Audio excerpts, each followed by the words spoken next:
Hi, everyone. This is acyuta-bhava from Nightlight Astrology, and these are your sun and rising sign horoscopes for the month of July 2020. In this video, we're going to take a look at the air signs, Libra, Aquarius, and Gemini.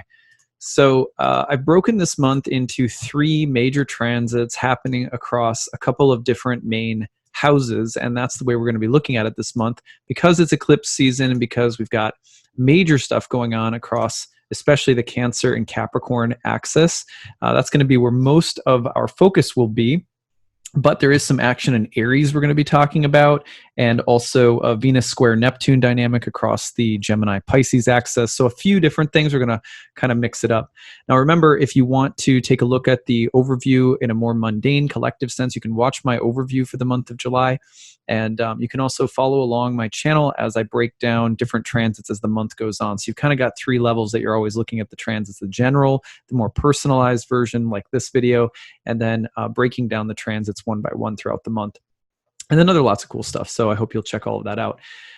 Now, let's take a look we'll start for Libra. And what happens is at the very beginning of the month, on the 4th of July, if you're in the United States, this is kind of a big deal because it's the United States birthday, and we've got a lunar eclipse happening in Capricorn on that day. And that's going to place a lot of emphasis on your fourth house, which is the place of home, family, roots, parents, land, basically your foundation in life. And with a lunar eclipse, it means that there's significant changes happening in this area of your life. There have been for a while, if you're a Libra rising, because you've had eclipses happening in this place for a while now. But watch for that right around the 4th. Now, if we go forward a little bit, July 12th through the 21st, we see another major series of transits happening between the Sun in Cancer and Jupiter, Pluto, and Saturn all in Capricorn in the 4th house, and then a new moon in Cancer on the 20th. So that brings the 10th house into the conversation. The 10th house is, of course, going to be the career house, the house that tells us something about your reputation in the world, your work in the world, the things that you're busy doing in the world. There's a big amount of tension or conversation, you could say, or dialogue this month between focus around the family, the home, the roots, and a more stoic kind of Saturnine feeling around home or family, and the more emotional qualities of Cancer, driven more by the emotional needs and desires that we have to do something or be something out in the world. So different priorities, different tensions, pulling back and forth between work in the world and home and family. That's the story of the month for Libras in short. You're going to notice that really intensely between the 12th and the 21st. And then you've got two key moments in the lunar cycles. The 4th is the lunar eclipse in the house of home and family. And then you can look for the new moon in your career house right around the 20th. So those two areas, a lot of dynamic movement around them for you this month.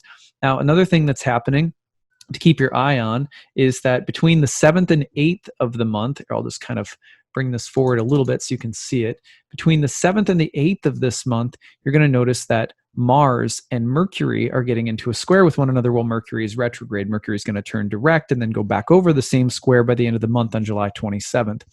So Mercury, Mars from the 7th to the 10th. Watch also for that more dynamic and potentially competitive or even combative or confrontational energy, especially mentally and emotionally, both in relationships and the workplace.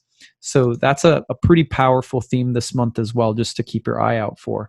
Finally, on the 26th to 27th, basically at the very end of the month, you're also going to see a Venus dynamic with Neptune. So let me show you what that one looks like. Here's Venus in Gemini squaring Neptune in Pisces. Now, this is from your 9th to your 6th house. So questions about your ideals, your beliefs, the topic of learning and faith, and different kinds of potentially different kinds of difficulties that you may be encountering, or different, because the 6th house was traditionally called the house of misfortune and the house of Mars.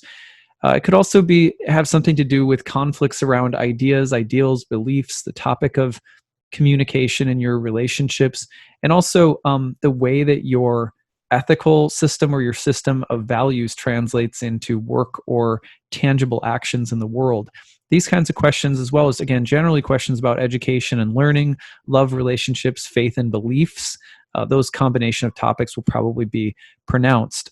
And it's also a good time for just an energy of art, romance, beauty, love, but there can be a little bit of Venusian intoxication around this time, may not see everything clearly, so be careful about that.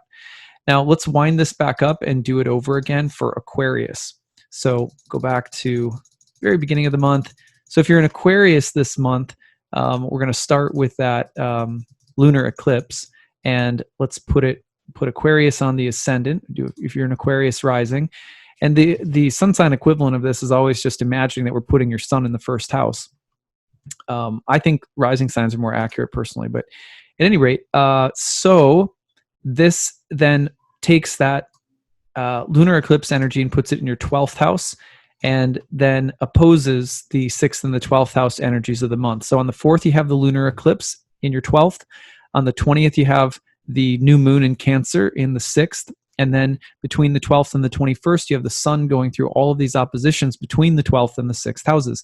Now, these were traditionally the houses of misfortune and the evil spirit, right? So it doesn't sound very lovely.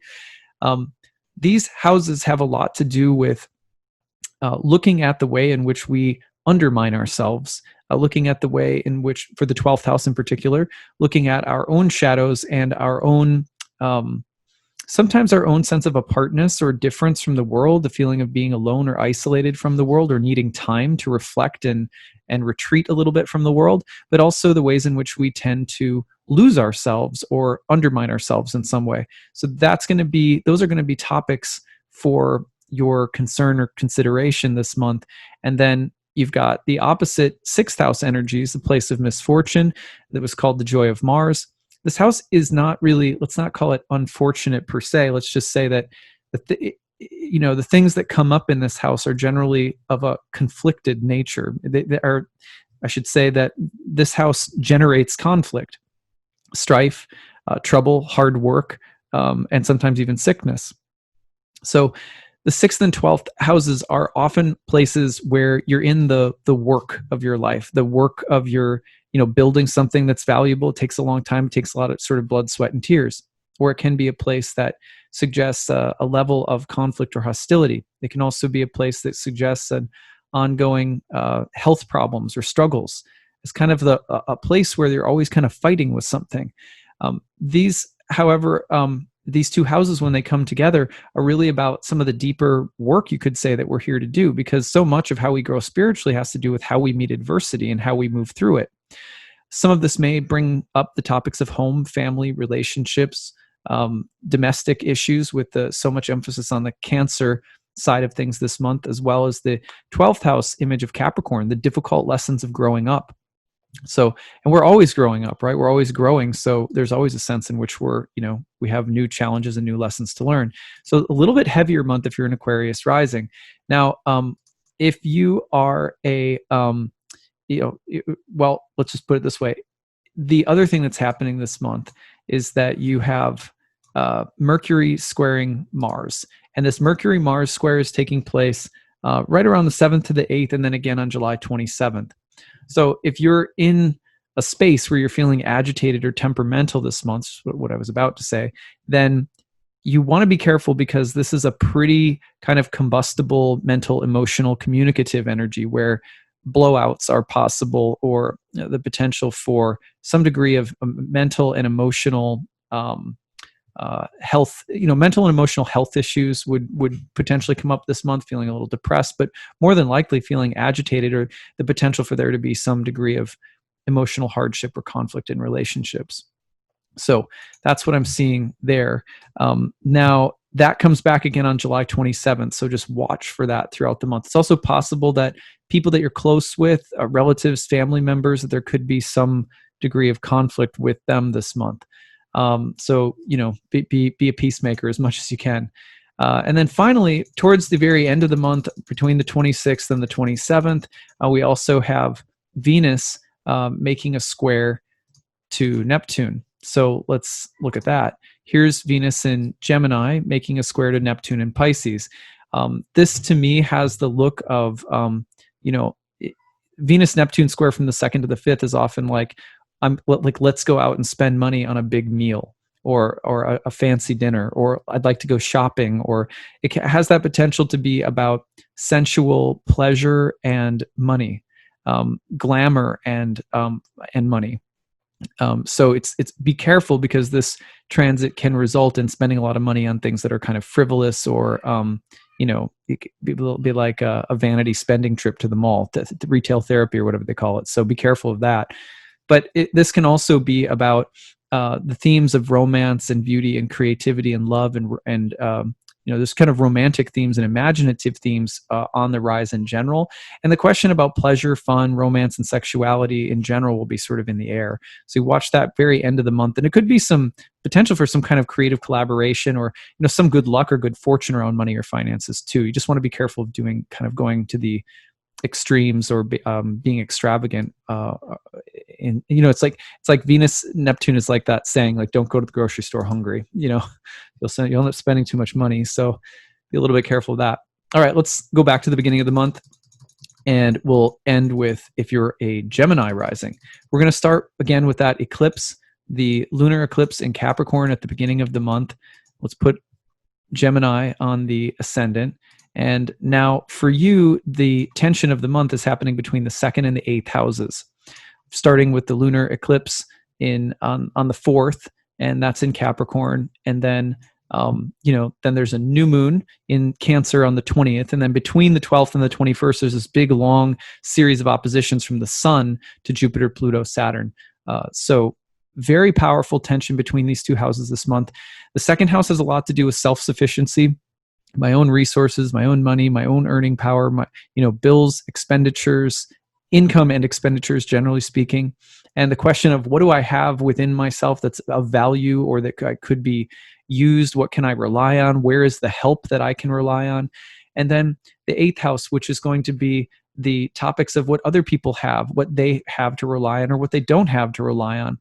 And when there's tension between these houses, it generally means that the question of interdependence is at work. So how independent should I be, versus how much should I consider other people's problems or blessings to be a part of my own story or my own life? So there's soul contracts in the 8th house, debts that we have to others and that others have to us. And also the question of self-sufficiency. So the back and forth across these two houses may be putting stress or tension, especially on finances, money, debts, and shared obligations or responsibilities. It can also be about the things that other people rely on us for, or that we rely on other people for. And there could be some tie-in with family because of the emphasis on Cancer and the moon sign this month, and a lunar eclipse as well oftentimes brings up family karma. So watch for that. That's the main story of your month. Then, of course, right around the 7th and 8th, you're going to see Mercury. This is on July 5th, but through its retrograde, Mercury will be getting in on a square to Mars in the 11th house. You want to be mindful of the potential for kind of emotional and mental conflict in relationships, especially in groups of people, or among friends or colleagues, or within organizations, politically or socially, a little bit more confrontational. It's not a good time to get into big rows with people on like social media, for example. This could also have something to do with the topic of collaborations, groups of people, friends, allies, influencers that have some role to play in your life, especially in your professional ambitions and your own financial reality. For example, I've seen this kind of square come up when you're ready to invest money in someone or something that you think is going to help you get somewhere, do something. Sometimes people hire financial advisors, or they hire a coach of some kind.